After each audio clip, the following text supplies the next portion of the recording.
नमस्कार प्यारे साथियों, कैसे हैं आप लोग। उम्मीद करते हैं बढ़िया होंगे और एएलपी टेक्नीशियन का तैयारी आप कर रहे होंगे और उसका तैयारी आपको जोर शोर से चल रहा होगा। अभी जिस विषय पर चर्चा करने जा रहे हैं वो है कि ग्रुप डी में क्या आईटीआई लग गई, इस बात को बताने जा रहे हैं। और कितनी वैकेंसी आएगी, कब आएगी, कितने दिनों में एग्जाम हो जाएगी। देखिए दोस्तों, ये सब बातें बताएंगे, वीडियो को लास्ट तक बने रहिएगा। लास्ट में एक बोर्ड का जो बोर्ड पर हम बना के स्ट्रक्चर उसका बताए हैं कि कितनी वैकेंसी आएगी, क्या आएगी, नहीं आएगी, कब एग्जाम होने वाला, इन सबों पर चर्चा करेंगे। दोस्तों देखिए कि हम लोग उत्तर बिहार में पढ़ते हैं, तो उत्तर बिहार में सबसे ज्यादा जो क्षेत्र है वो उत्तर उत्तर बिहार नहीं, पूरा भारत में बात कर ले तो उत्तरी बिहार जो क्षेत्र पड़ता है, खास करके बिहार, झारखंड, मध्य प्रदेश, राजस्थान, उसके बाद यूपी, मतलब इन सभी के जो क्षेत्र है ये ज्यादा जनरल कंपटीशन में विश्वास रखते हैं, रेलवे की भर्ती में विश्वास रखते हैं, जो कि चुनाव के कारण अभी नहीं आ रही है। और उम्मीद करते हैं कि आएगी थोड़ा दिन में, चुनाव के बाद लगभग कुछ न कुछ देखने को वैकेंसी मिलेगा। हाँ, कब थोड़ी मिलेगी, कितनी मिलेगी ये भी हम बताएंगे, उसी के आसपास रहेगा, उससे ज्यादा नहीं होने वाला है। और देखिए उत्तर जो भारत है उसमें जनरल कंपटीशन का तैयारी इसलिए करते हैं, बिजनेस नहीं करते हैं, क्योंकि हम लोगों के पास कुछ रहता नहीं है। हम लोग सरकारी नौकरी करके ही खाने वाले हैं। सरकारी नौकरी करें, उसके बाद मेरिट बनने के बाद आपका ऑटोमेटेड वेतन चालू हो जाता है, जॉब प्रोफाइल बहुत बढ़िया, तो और जिंदगी बेटर हो जाता है और भर जीवन के लिए इसका जो है सब चीज एकदम सिक्योर हो जाता है कि उससे बाहर नहीं आएगा। और बिजनेस में क्या होता है कि हम लोगों के पास पूंजी का जो अभाव है, तो बिजनेस में पूंजी के अभाव के कारण अगर मान लीजिए बिजनेस चल गया तब तो चांद तक पहुंचा देगा, और नहीं तो शाम तक चलेगा। मतलब आप शाम तक कंगाल हो सकते हैं, मतलब कहने का मतलब समझ लीजिए कि आप कंगाल भी हो सकते हैं, मतलब आप बस सड़क पर आ सकते हैं, ऐसा है। तो इसलिए हम जो लोग जनरल कंपटीशन की तैयारी करते हैं। और एक बात और बता दें कि इस जो ग्रुप डी का वीडियो बनाने जा रहे हैं, तो आप लोग कहिएगा कमेंट में, हमको कमेंट करिएगा। तो मेरा जो दोस्त लोग है वो ट्रैकमैन, अगर सब आप लोग सोचते हैं क्या कि ट्रैकमैन जो है सबसे खराब जॉब है, ऐसा नहीं है दोस्तों, बहुत ही अच्छा जॉब है और लगभग सबसे ज्यादा पेमेंट मिलता है उनमें। हाँ, थोड़ा काम, तो आप लोग पढ़ लिख के जाइएगा तो थोड़ा काम दिक्कत वाला करना पड़ेगा, वहां लगेगा कि जो सरकारी जॉब में होने के बाद भी हमको मजदूर वाला काम करना पड़ता है, ये बात होता है। लेकिन धीरे धीरे आपको एडजस्ट हो जाएगा और प्रमोशन हो जाता है कहीं ना कहीं, बढ़िया से काम। उसके बाद देखिए, जो गंदा काम है, जो बढ़िया काम नहीं है, उसको ठेकेदारी पर रहता है, उस ठेकेदार के थ्रू रहता है, वो आप लोगों को करने का मतलब जो नहीं रहता। और देखिए, रही बात बिजनेस उस दोस्त का, तो दोस्त मेरा जो है वो भी फोर्थ ग्रेड में है, तो उन सब उससे एक दिन आप लोग कमेंट करिएगा ग्रुप, अगर जानना चाहते हैं कि प्रोफाइल क्या होता है, रियल में प्रोफाइल क्या होता है, क्या जो आप देखते हैं रेलवे ट्रैक पर, रेलवे स्टेशन पर, वही जॉब प्रोफाइल है ग्रुप डी का, या कुछ और उसके अंदर रहता है। तो इन सब बात को अगर आप समझना चाहते हैं, जानना चाहते हैं, तो कमेंट जरूर करिएगा। कमेंट करने के बाद ही हम इस पर वीडियो लेके आएंगे। और दोस्तों एक बात और बता देते हैं कि अगर सरकारी नौकरी की तैयारी करते हैं तो चैनल को जरूर सब्सक्राइब कर लिएगा, बेल आइकन को जरूर दबाइएगा, क्योंकि जो हम आपको बताने जा रहे हैं वो लगभग कोचिंग संस्थान वाले नहीं बताएंगे।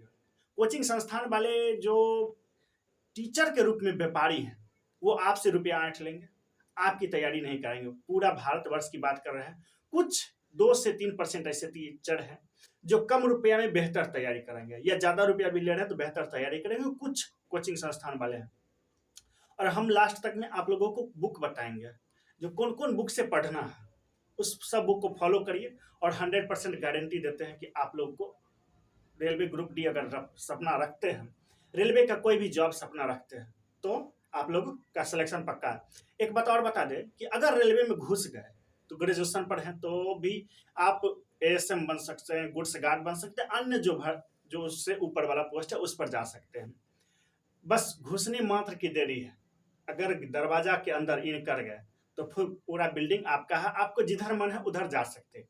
ऐसा जैसे दरवाजा घर में एक होता है, उसी तरह ये रेलवे भी है, उसमें आप आगे भी बढ़ सकते हैं।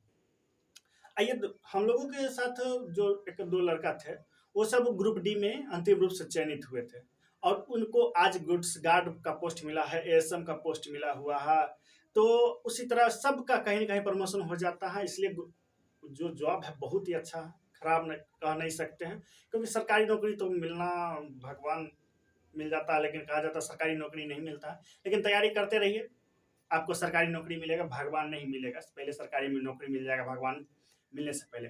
आइए देखते हैं कि जो बोर्ड पर हम बताए थे वो सब क्या है, कैसे है तैयारी में, उसमें क्या क्या जोड़ना पड़ेगा, कितना फी है, ये सब बताते हैं। आइए देखते हैं कि जो रेलवे ग्रुप डी 2024 में जो भर्ती आएगी उन सबों के बारे में, कि पोस्ट क्या क्या होता है, इसमें पोस्ट क्या क्या होता है। तो सबसे पहले देखिए ट्रैकमैन, ट्रैकमैन होता है। दूसरा आप लोग नाम सुने होंगे गैंगमैन। उसके बाद कैबीमैन होता है, और 4 में हेल्पर होता है, प्यून होता है, असिस्टेंट पॉइंटमेंट होता है, हॉस्पिटल अटेंडेंट होता है, असिस्टेंट टीएल एंड एसी, और असिस्टेंट डिपोर्ट होता है। ये जो है जो आप इसको कह सकते हैं कि स्टोर कीपर कह सकते हैं, स्टोर कीपर कह सकते हैं।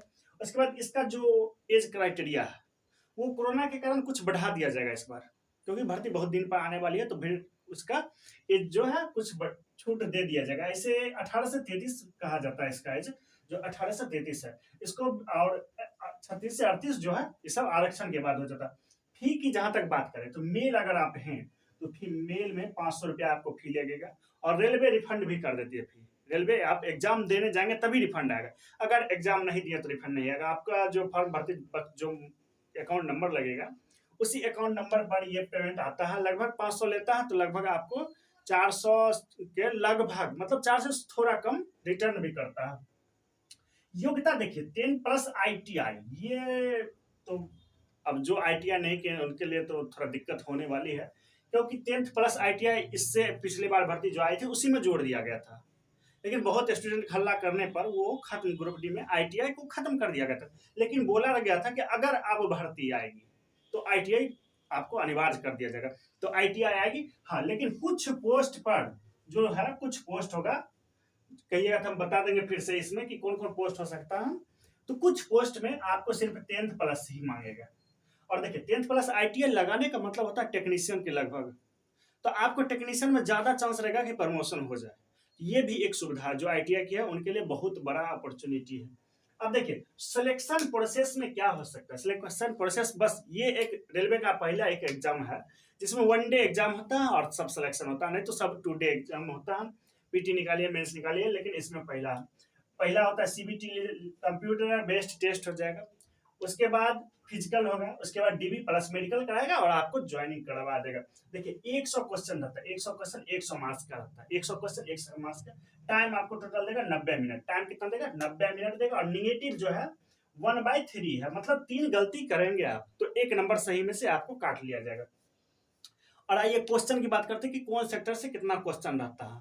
हाँ दोस्तों, 9th और 10th का आप न्यूमेरिकल अगर ग्रुप डी का तैयारी करते हैं तो 9th 10th का जो CBSE या एक भारतीय भवन का आता है बुक, तो भारतीय भवन का बुक से आप उसको न्यूमेरिकल तैयार कर लीजिएगा, सेम टू सेम वहां से दे देता है।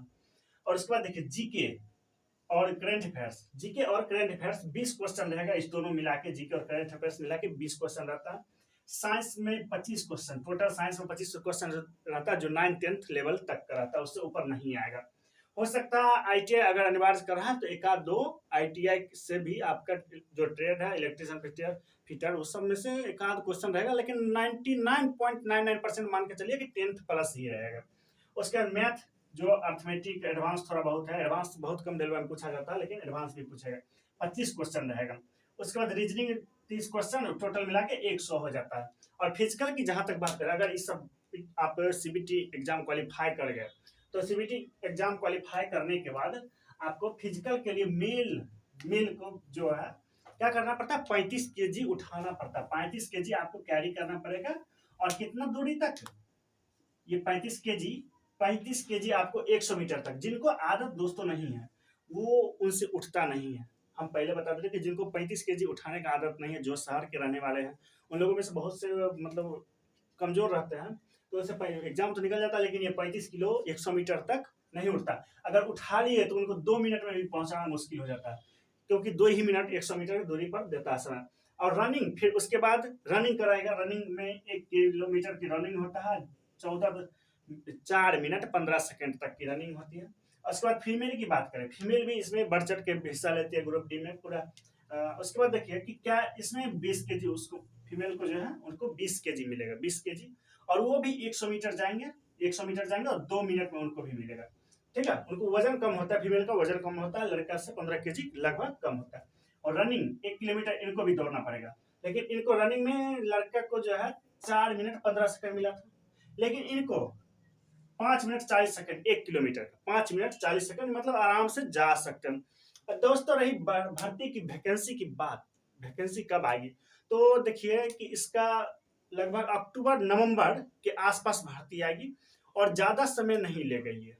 अब ज़्यादा समय नहीं लेगा क्योंकि रेलवे कैलेंडर जारी कर दिया है और विद्यार्थी ने मतलब बहुत आपत्ति जताई थी रेलवे को कि आप लोग सही काम नहीं करते हैं। और आप लोग आंदोलन भी देखे होंगे कि कितना भयानक है आंदोलन, पटना में हुआ था, उसके बाद अन्य जगह भी देखने को मिला था। तो उस सबों को देखते हुए रेलवे इस सब जल्दी जल्दी प्रोसेस अपना पूरा करता है, अपना जो है करेक्टर साफ करने की कोशिश कर रहा है। देखिए दोस्तों, अगर आप चैनल पर नए हैं तो सब्सक्राइब जरूर कर लीजिएगा, बेल आइकन को जरूर दबाइएगा। और अगर ग्रुप डी का जॉब प्रोफाइल देखना चाहते हैं, जो व्यक्ति जॉब कर रहे हैं, तो उनका आप कमेंट जरूर कर दीजिएगा, हम उनको बुला के आपके लिए एक इंटरव्यू दे देंगे। कैसे एग्जाम में तैयारी करना है, क्या करते हैं वहाँ, सबसे पहले जानना पड़ता है कि क्या एग्जाम के बाद नौकरी तो हो जाएगा, लेकिन करेंगे वहाँ क्या, तो इस बात को आपको बढ़िया से बताया जाएगा। लेकिन कमेंट जरूर करिएगा, कमेंट करिएगा तभी बताएंगे। जय हिंद।